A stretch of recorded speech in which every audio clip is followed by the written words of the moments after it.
जय जय श्री राधे। हम लोग द्वादश दिवसीय एकादश स्कंद के भक्ति चिंतन के लिए आजकल ब्रज की यात्रा पर हैं और उसी श्रृंखला में इस समय मैं राधा कुंड पर खड़ा हूँ। ये राधा कुंड है और आगे श्याम कुंड है। तो जैसे कि हम सब जानते हैं, इस राधा कुंड को कंगन कुंड भी कहते हैं। जब श्याम सुंदर ने बंसी से कुंड का निर्माण किया तो हमारी किशोरी जी ने अपने कंगन से ये राधा कुंड का निर्माण किया और श्याम सुंदर को कहा है, श्याम सुंदर आपने अपने हाथ से बंसी से जो कुंड निर्माण किया, अपने ही कुंड में आप स्नान करके अपने को कैसे आप दोष मुक्त कह सकते हो। इसलिए हमारी किशोरी जी के द्वारा निर्मित कुंड में जब तक आप स्नान नहीं करोगे आप पूर्ण रूप से पवित्र नहीं हो सकते। क्यों? क्योंकि आपने अरिष्टासुर जो वत्स के रूप में आए थे, गाय का बछड़ा बन के, तो उसका प्रायश्चित करा है राधा रानी ने। और उसी दिव्य स्थल पर गौड़ीय संप्रदाय के सर्वोच्च शिखर पर आरूढ़ भजनानंदी उनसे बड़ा लगता है इस पूरे विश्व में कोई नहीं हुए। श्री रघुनाथ दास गोस्वामी, वो रघुनाथ दास गोस्वामी यहीं खुले में बैठकर भजन करते थे 22.5 घंटे धूप में बैठकर जब हरिनाम संकीर्तन करते, हरे कृष्ण कृष्ण कृष्ण हरे हरे, हरे राम राम राम हरे हरे, जब भजन करते तो किशोरी जी से राधा रानी से देखा नहीं गया। और तब राधा रानी अपनी स्वयं की अचरा लेकर और रघुनाथ दास गोस्वामी के ऊपर इस प्रकार छाया करते थे। तो बहुत से लोग ये जानना चाहते होंगे कि रघुनाथ दास गोस्वामी की समाधि कहाँ पर है। तो मैं आपको दिखा दूँ, ये ठीक सामने ये जो दिखाई दे रहा है, ये भजन कुटीर है। अगर हो सके एक बार थोड़ा सा आप देख लीजिए, इधर आ जाइए। यही वह दिव्य स्थल है और ये स्थान है जहाँ दास गोस्वामी जी, रघुनाथ दास गोस्वामी जी जहाँ भजन करते थे। यहीं से दिख जाएगा, दूर से दिखा वो सामने जो दिख रहा है, बस ये स्थान। और विश्वनाथ चक्रवर्ती जी जिन्होंने भागवत की टीका की है, श्रीमद् भागवत की गौड़ीय संप्रदाय के सर्वोच्च टीका के रूप में जिन्हें जाना जाता है, वो विश्वनाथ चक्रवर्ती जी की ये भजन कुटीर है और वो रघुनाथ दास गोस्वामी जी की भजन कुटीर है सामने। हाँ जी श्रीमद् भागवत महापुराण।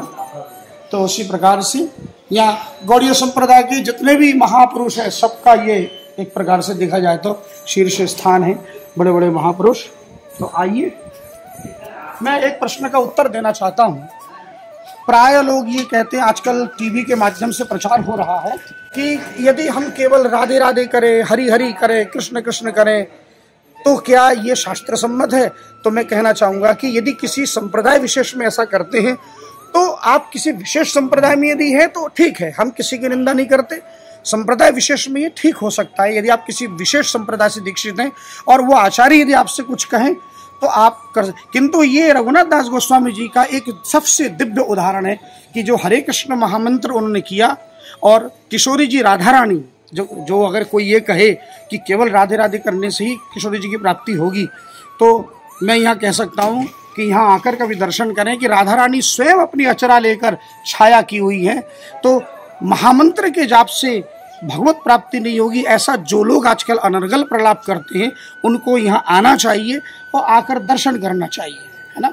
तो शास्त्र की मर्यादा का उल्लंघन न करें, शास्त्र की मर्यादा के अनुरूप यदि आप लोग चलेंगे तो बहुत अच्छा। मैं एक छोटा सा दृष्टांत दूं शास्त्र की मर्यादा पर। पितामह भीष्म जब अपने पिता शंतनु को पिंडदान करने लगे तो शंतनु जी का हाथ प्रकट हो गया और कहा, पुत्र लाओ मुझे पिंड दो। किंतु भीष्म पिता ने कहा, नहीं, मैं आपको पिंड नहीं दूंगा। उन्होंने अपने आचार्य से पूछा, ब्राह्मण से पूछा, पुरोहित से पूछा कि महाराज इस प्रकार पिंड देना शास्त्र सम्मत है। पुरोहित ने कहा, नहीं, नियम है कि कुशा का आश्रय लेकर ही पिंडदान किया जाता है, तो आप कुशा पहनकर तब दीजिए। क्योंकि आज तो आपके पिता, आप पुण्यात्मा हैं और आपके पिता प्रकट हो गए, आप उन्हें पिंडदान दे दोगे, लेकिन आने वाले कलयुग में, आने वाले दिनों में कोई किसी के पितर इतने पुण्यात्मा नहीं है तो वो अपने पितरों को फिर कैसे पिंडदान करेंगे। पितर कोई प्रकट होगा नहीं तो पिंडदान होगा ही नहीं।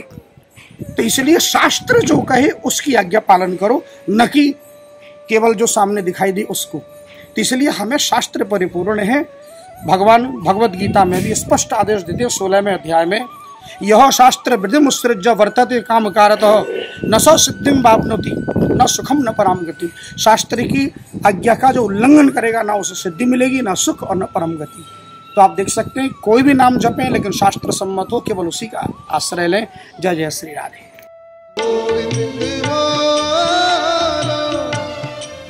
गोपाल